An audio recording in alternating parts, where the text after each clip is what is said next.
নমস্কাৰ, এটা নতুন ভিডিঅ'ৰ সৈতে পুনৰ আপোনালোকক মোৰ চেনেললৈ স্বাগতম জনাইছো। অফিচত এইকেইদিন যথেষ্ট ব্যস্ত, গতিকে প্ৰায় এসপ্তাহ মানৰ মূৰত আজি বন্ধ পাই আপোনালোকৰ কাৰণে ভিডিঅ'টো আগবঢ়াইছো। কিন্তু যিসকলে মোৰ ভিডিঅ'ৰ যোগেদি প্ৰস্তুতি চলাই আছে বা মোৰ ভিডিঅ' চাই তেওঁলোকক মই এটা কথা নিশ্চিত কৰি দিওঁ যে আগন্তুক যি পৰীক্ষা আহি আছে তাৰ কাৰণে যিখিনি জৰুৰী কথা বা যিখিনি জৰুৰী বিষয় সেইখিনি মই সময় সাপেক্ষে আপোনালোকক যিকোনো প্ৰকাৰে দি যাবৰ কাৰণে চেষ্টা কৰিম। আৰু যিসকলে মোক ব্যক্তিগতভাৱে যোগাযোগ কৰিব বিচাৰে তেওঁলোকে টেলিগ্ৰামত যি মোৰ চেনেল আছে তাত মেছেজ কৰিব পাৰিব আৰু তেতিয়া মই তেওঁলোকক মোৰ ফোন নাম্বাৰ প্ৰভাইড কৰিম। কিবা জানিব লগা থাকিলে মই সেই ধৰণে কথা পতাৰ কাৰণে চেষ্টা কৰিম। আহক এতিয়া আজিৰ যিখিনি টপিক আছে সেই টপিকখিনি আৰম্ভ কৰোঁ। আপোনালোকে নিশ্চয় স্ক্ৰীণত দেখিছে এণ্টি ডিফেকশ্যন ল'। এণ্টি ডিফেকশ্যন ল' যিসকল একেবাৰে নতুন তেওঁলোকৰ কাৰণে মই কওঁ, আমি পলিটিকেল ফিল্ডত দেখিছোঁ যে আয়াৰাম গয়াৰাম বুলি এটা কনচেপ্ট আছে। প্ৰায় সঘনাই বিভিন্ন নেতাই পলিটিকেল পাৰ্টি চেঞ্জ কৰি থাকে।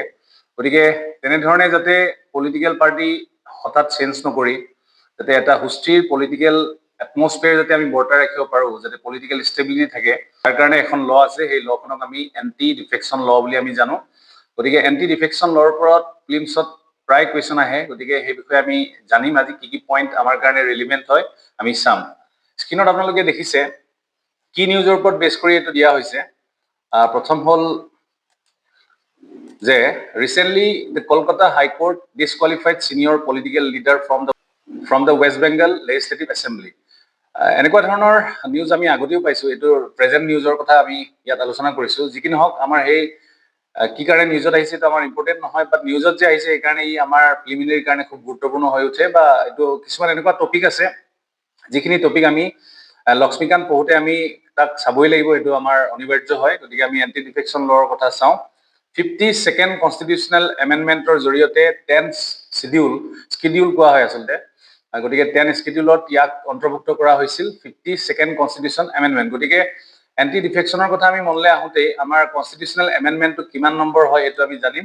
আৰু এই এণ্টি ডিফেকশ্যন লটো কোন স্কিডিউলত ভৰোৱা হৈছে সংবিধানৰ, সেই কথাটো আমাৰ কাৰণে জৰুৰী।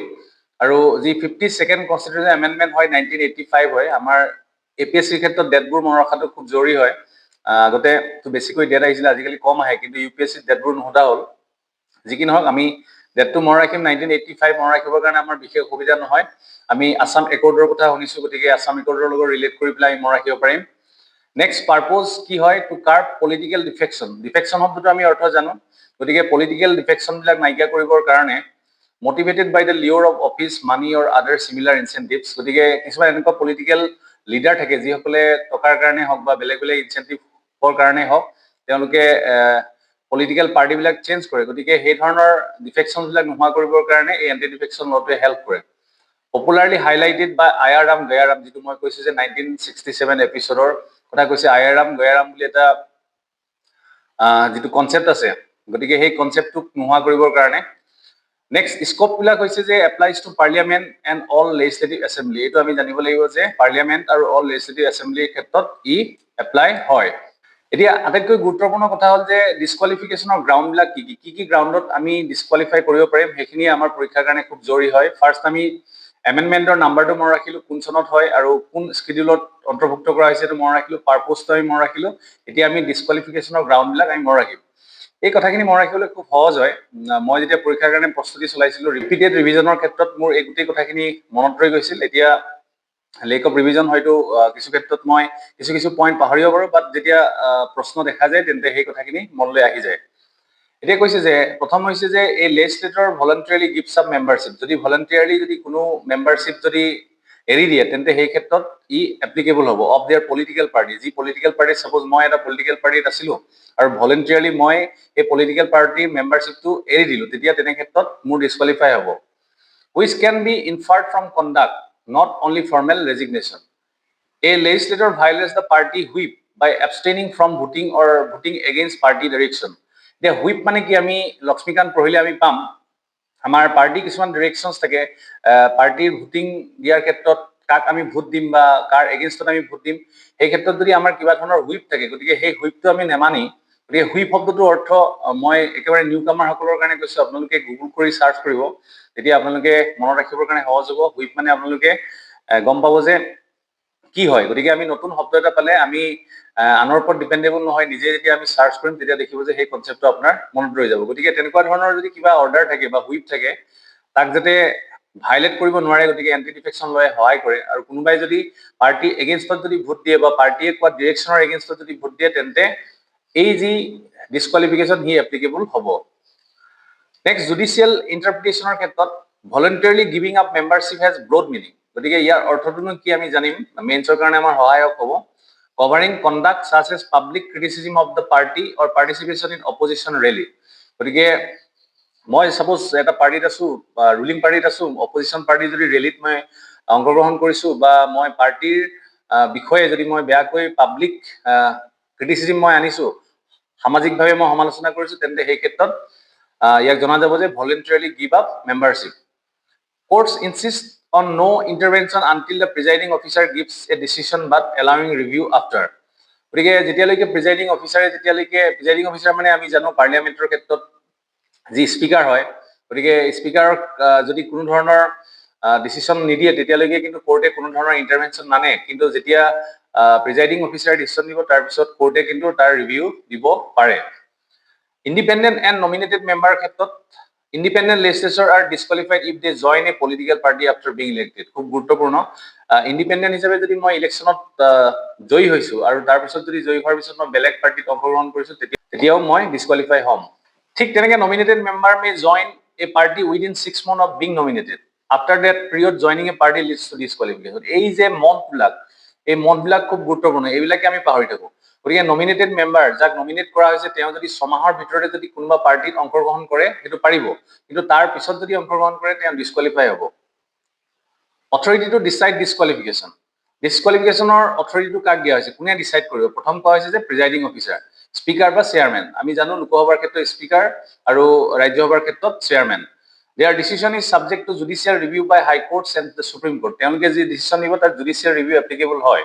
যিসকল নিউ হয় তেওঁলোকৰ কাৰণে মই এটা আন এটা শব্দ দিলো হুইপৰ পিছত, সেইটো হ'ল জুডিচিয়েল ৰিভিউ। আপোনালোকে চাব, no specified time limit, the law does not fix a timeline. এইটো আমাৰ কাৰণে খুব গুৰুত্বপূৰ্ণ পইণ্ট হয়, যিটো আমাক প্ৰিলিমিনাৰী দি দিব পাৰে যে কোনো ধৰণৰ স্পেচিফাইড টাইম লিমিট কৰি দিয়া হোৱা নাই প্ৰিজাইডিং অফিচাৰৰ কাৰণে যে তেওঁ এইটো সময়তে ডিচিশ্যন ল'ব লাগিব বা ইমানটো সময়ৰ ভিতৰত ডিচিশ্যন ল'ব লাগিব, তেনেকুৱা ধৰণৰ কোনো ধৰণৰ টাইম ফিক্স কৰি দিয়া নাই।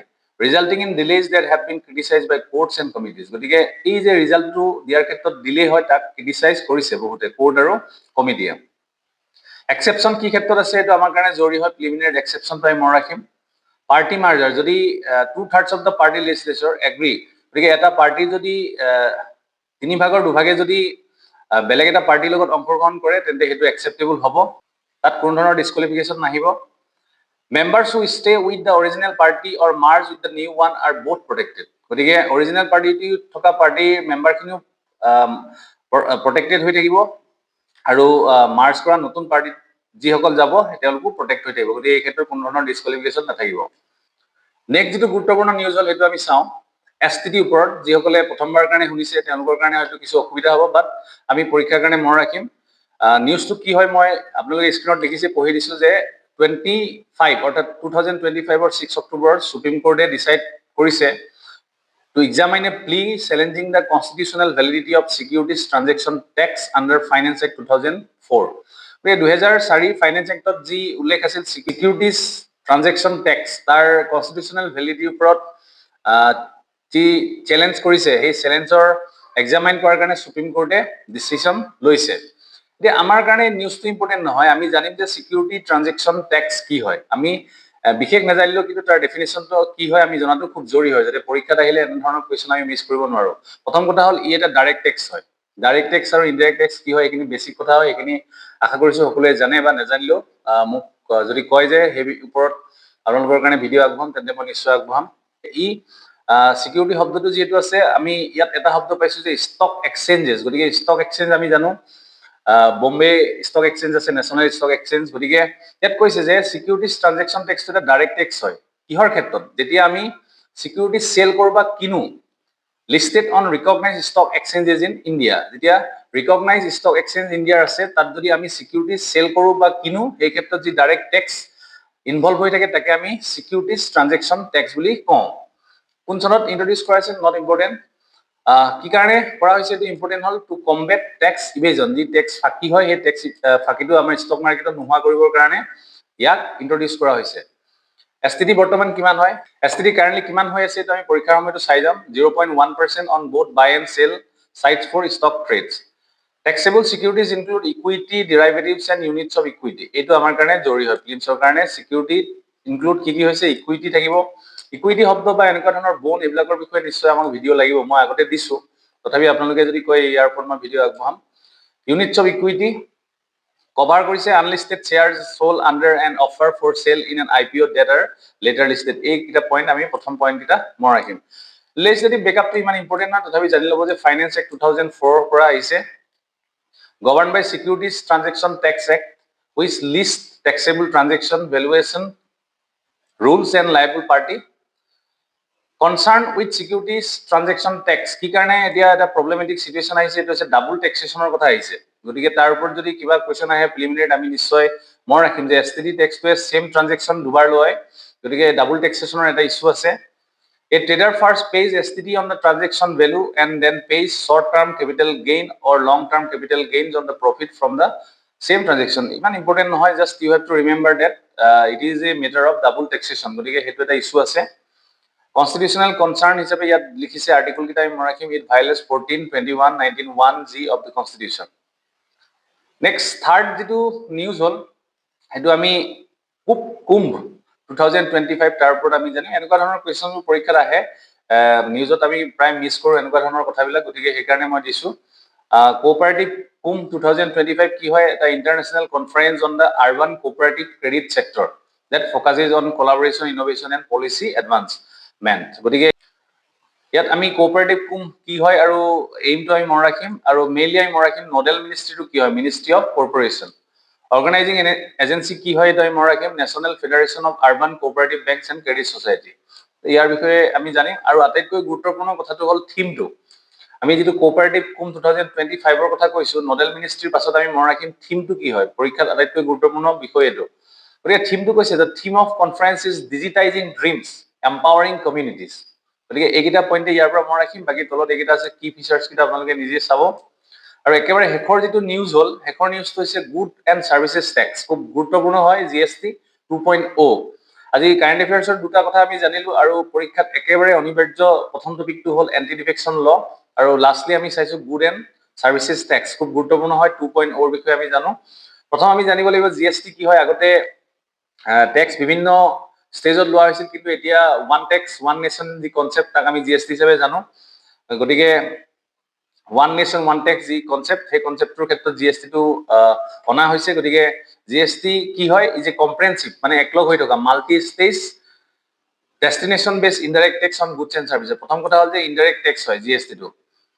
পাৰ্পজ কি হৈছে যে one nation one tax already ক'লো, কেতিয়া লঞ্চ কৰা হৈছিল ইম্পৰ্টেণ্ট হয়, July 2017 through 101 constitutional amendment act. গতিকে কনষ্টিটিউচনেল এমেণ্ডমেণ্টৰ এইটো কিন্তু আগতে পৰীক্ষাত আহিছে, কিমান এমেণ্ডমেণ্ট এক্টৰ জৰিয়তে ইয়াক লাগু কৰা হৈছে, 101। এইটো আমাৰ কাৰণে ইম্পৰ্টেণ্ট। আৰ্লিয়াৰ কিছুমান ষ্ট্ৰাকচাৰ আমি চাম এতিয়া। 5 স্লেব আছিলে আগতে, 0, 5, 12, 18 and 28% with cess on luxury and sin goods. গতিকে এক্সামশ্যন বিলাক আমি চাওঁ, essential item such as food grains, medicines and education exempt কৰা হৈছে। Petroleum, alcohol and electricity remain outside GST। গতিকে নিউ GST ষ্ট্ৰাকচাৰটো আমি চাম। দুটা মেইন ৰেটছত ইয়াক ৰখা হৈছে। Slabs are reduced to 2 main rates plus a special rate. Main slab কেইটা হৈছে 5% আৰু 18%, apply on most goods and services. Special 40% rate applies to sin goods and select super luxury. এটি ইমান ইম্পৰ্টেণ্ট নহয়। If someone is not able to understand this, it doesn't matter, এটো ইমান important নহয়, but you have to remember what is GST. GST ৰ লগত জড়িত constitutional amendment এক্টটো কি হয়, আৰু এই যে ওৱান নেশ্যন ওৱান টেক্সৰ এটা কনচেপ্ট, এইটো আমি মনত ৰাখিম। Daily use items like soap, shampoo, toothpaste, bicycle, scent, kitchenware move to 5%, এইটো আমি মনত ৰাখিম। Agricultural goods reduction of GST from 12% to 5%, agricultural গুডছৰ ৰিডিউচ কৰিছে, খুব গুৰুত্বপূৰ্ণ হয়, ভাল হয়। চিমেণ্টৰ ক্ষেত্ৰত 28% to 18%, এই ধৰণৰ কুৱেশ্যন নাহে, কিমান পাৰ্চেণ্ট বা কিমান পাৰ্চেণ্ট আহিলে এই ধৰণৰ নাহে, গতিকে এইখিনি আমাৰ কাৰণে ইমান ইম্পৰ্টেণ্ট নহয়। লাষ্টলি আমি GST কাউন্সিল কি হয় এইটো আমি জানিব লাগিব। GST কাউন্সিলটো আমি চাই থম। Apex member committee to modify, reconcile or to procure any law or regulation based on context of goods and services tax. গতিকে জিএছটিৰ ক্ষেত্ৰত যি ধৰণৰ ৰেগুলেশ্যন আনিব লগা হয়, ল হওক বা মডিফাই কৰিব লগা হওক, তাৰ কাৰণে এখন কাউন্সিল আছে। 279 এই আৰ্টিকুলৰ জৰিয়তে ইয়াক গঠন কৰা হৈছে। এইটো আটাইতকৈ গুৰুত্বপূৰ্ণ হ'ল। কি ডিচিশ্যন মেকিং বডি হয় জিএছটিৰ ক্ষেত্ৰত, খুব গুৰুত্বপূৰ্ণ। GST Council dictates tax rate, tax exemptions, the due date of forms, tax laws, tax deadline. Ultimately, গোটেই ৰেগুলেশ্যন বিলাক এই GST কাউন্সিলৰ দ্বাৰা কণ্ট্ৰল কৰা হয়। আৰু এই কাউন্সিল কোনে হেড কৰে? Union finance minister, who is assisted by finance ministers of all the state of India.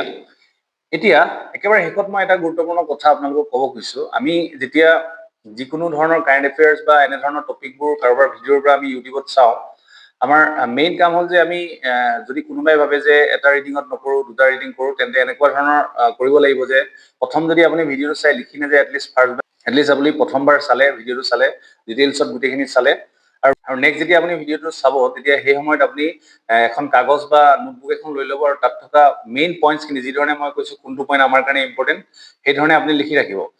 লিখাৰ ক্ষেত্ৰত এটা টেকনিক হ'ল যে আমি শ্বৰ্ট এণ্ড প্ৰিচাইজলি লিখিব পাৰোঁ। যেনেকৈ GST কাউন্সিল, আমি is headed by complete sentence লিখি পেলাই আমি লিখিব পাৰোঁ GST council head union finance minister. আমি GST কাউন্সিল লিখি হেড বুলি লিখিলো ইউনিয়ন ফাইনেন্স মিনিষ্টাৰ। আমি পিছত যেতিয়া ৰিভাইজ কৰিম অট'মেটিকেলি গম পাম ইজ হেডেড বাই। ঠিক তেনেকৈ আমি GST কাউন্সিল লিখি পেলাই আমি লগত লিখিম যে 279A, ডাইৰেক্টলি গম পাই যাম যে সেই কনষ্টিটিউশ্যন এক্টৰ জৰিয়তে ইয়াক কৰা হৈছে। ঠিক তেনেকৈ GSTৰ ক্ষেত্ৰত 101 লিখিম। এই ধৰণে আমি কেৱল মাত্ৰ এটা এটা শব্দ বা এটা এটা পাৰ্টত আমি যদি বস্তুবোৰ লিখো, তেন্তে আমাৰ ৰিভিজনৰ ক্ষেত্ৰত সহায় হয়। আৰু আমি যেতিয়া ৰিপিটেডলি আমি সেই টপিকখিনি চাই থাকিম, তেতিয়া আমাৰ পৰীক্ষাৰ কাৰণে খুব সহজ হৈ পৰিব। আৰু পৰীক্ষাত সেই টপিকটোৰ ওপৰত যিকোনো ধৰণৰ কুৱেশ্যন আহিলে আমাৰ কোনো ধৰণৰ কনফিউজন নাথাকিব আৰু একজেক্টলি আমাৰ মনলৈ আহিব, যিটো মোৰ ক্ষেত্ৰত হৈছিল। এতিয়া কথা হ'ল, আজি এই ভিডিঅ'টোত মই 4টা টপিক আপোনালোকৰ কাৰণে আগবঢ়ালো। আৰু আগন্তুক দিনত মানে মই অতি সোনকালে চেষ্টা কৰিম যে 2 দিনৰ মূৰে মূৰে আপোনালোকৰ কাৰণে ভিডিঅ' আগবঢ়াব চেষ্টা কৰিম, কাৰণ ডেইলি খুব গুৰুত্বপূৰ্ণ নিউজবোৰ আহি থাকে। আছাম ট্ৰিবিউনত কিন্তু মই এডিটৰিয়েলত বৰ বিশেষ গুৰুত্বপূৰ্ণ টপিক এইকেইদিন পোৱা নাই। কিন্তু যি কি নহওক, যিখিনি জৰুৰী বুলি ভাবোঁ সেইখিনি মই আপোনালোকক মোৰ ভিডিঅ'ৰ জৰিয়তে আৰু টেলিগ্ৰামৰ মোৰ চেনেলত PDF যোগেদি আপোনালোকক দিবৰ কাৰণে চেষ্টা কৰিম। আৰু যিসকলে মোক ব্যক্তিগতভাৱে কণ্টেক্ট কৰিব বিচাৰে, তেওঁলোকে পোনপ্ৰথমে মোক টেলিগ্ৰাম চেনেলত মেছেজ দিব পাৰিব। চেনেলৰ লিংকটো মই প্ৰভাইড কৰিম ডেছক্ৰিপশ্যনত। গতিকে আজিৰ ভিডিঅ'টো ইমানতে ৰাখিছোঁ। আকৌ এটা নতুন ভিডিঅ'তে লগ পাম। পঢ়ি থাকক, সময় নষ্ট নকৰিব। ধন্যবাদ।